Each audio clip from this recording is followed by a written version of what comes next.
Djokovic flying the flag for the older guys amid generational shift. The 37-year-old won 3 out of the 4 major titles in 2023, but has not been able to reproduce that kind of form since being shut out of the game's biggest tournaments last year as Jannik Sinner and Carlos Alcaraz took 2 apiece. Novak Djokovic acknowledges the generational shift in tennis that has brought a new crop of players into the limelight, but the 24-time Grand Slam champion says he has no intention of quietly fading into the background. The 37-year-old won 3 out of the 4 major titles in 2023, but has not been able to reproduce that kind of form since being shut out of the game's biggest tournaments last year as Jannik Sinner and Carlos Alcaraz took 2 apiece. With the retirements of Roger Federer, Rafa Nadal, and Andy Murray, Djokovic is the last member of the Big Four still standing, and the Serb said he wanted to continue giving to the sport.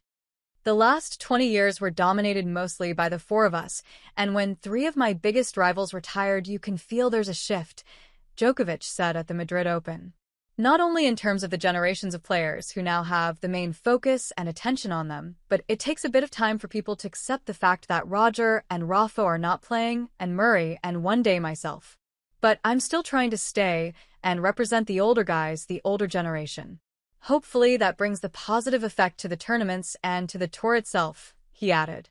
That's also one of the reasons why I keep on playing, because I feel like it also helps tennis still thrive on the attention and crowd coming in and watching tournaments and getting interested.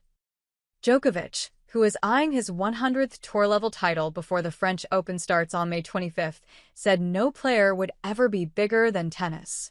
The sport should outlive everyone. The sport will outlive everyone, and it's more important than anybody individually, he added. We're all here in the service of the sport.